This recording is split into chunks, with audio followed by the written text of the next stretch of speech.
ಬೆಂಗಳೂರಿನ ರಾಜರಾಜೇಶ್ವರಿ ನಗರ, ಇದರ ನಡುವೆ ಪ್ರಕೃತಿಯ ಕಮ್ಮಲದ ಜೊತೆ ಮೆರೆಯುತ್ತಿರುವ ಒಂದು ವಿಶಿಷ್ಟ ದೇವಾಲಯ, ಶೃಂಗಗಿರಿ ಷಣ್ಮುಖ ಸ್ವಾಮಿ ದೇವಸ್ಥಾನ. ಕೆಳಗಿನಿಂದ ನೋಡಿದರೆ ಈಗಲೂ ನಂಬಲೇ ಆಗಲ್ಲ.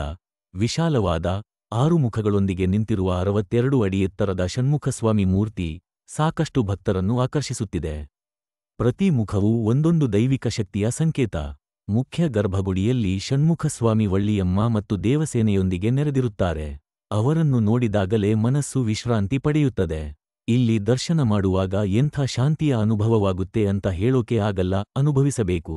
ಕಲ್ಲಿನಲ್ಲಿ ಚೆನ್ನಾಗಿ ಕೆತ್ತಿದ ಈ ಮೂರ್ತಿ ನೋಡಿ ಒಂದು ಶಕ್ತಿ, ಸ್ಥೈರ್ಯ, ಆಧ್ಯಾತ್ಮ ಆಲ್ ಇನ್ ಒನ್ ಅನ್ನೋ ಅನುಭವ ಬರ್ತದೆ. ಒಂದು ಪುತ್ತಿನ ರೂಪದ ಗೋಪುರದ ಒಳಗೆ ಶಿವಲಿಂಗ ಇದೆ. ಸ್ವಚ್ಛವಾದ ಸ್ಫಟಿಕ ಲಿಂಗ.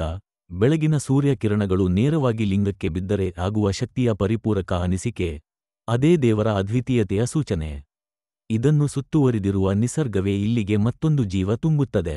ಹಸಿರು ಮರಗಳು, ಪಕ್ಷಿಗಳ ಶಬ್ದ, ತಂಪಾದ ಗಾಳಿ, ಇವು ಎಲ್ಲವೂ ಇಂದಿನ ಜಗ್ಗದ ಜೀವನಕ್ಕೆ ಒಂದು ನಿಸರ್ಗದ ತಂಪು ಕೊಡುಗೆಯಾಗುತ್ತವೆ. ಶೃಂಗಗಿರಿ ಷಣ್ಮುಖಸ್ವಾಮಿ ದೇವಸ್ಥಾನ ಎಂದರೆ ಕೇವಲ ಭಕ್ತಿ ಅಲ್ಲ, ಇದು ನಿಸರ್ಗ, ಶಾಂತಿ, ಕಲೆಯ ಅಕ್ಷಯ ಮೇಳ.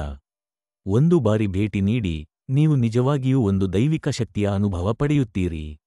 ಈ ರೀತಿಯ ಇನ್ನಷ್ಟು ಉಪಯುಕ್ತ ಮಾಹಿತಿಯನ್ನು ಪಡೆಯಲು ದಯವಿಟ್ಟು ನ್ಯೂಸ್ ಕ್ಲಬ್ ಕನ್ನಡ ಚಾನೆಲ್ ಅನ್ನು ಸಬ್ಸ್ಕ್ರೈಬ್ ಮಾಡಿ, ಲೈಕ್ ಮಾಡಿ ಮತ್ತು ಈ ವಿಡಿಯೋದ ಕುರಿತು ನಿಮ್ಮ ಅಭಿಪ್ರಾಯಗಳನ್ನು ಕಾಮೆಂಟ್ ಮಾಡಿ.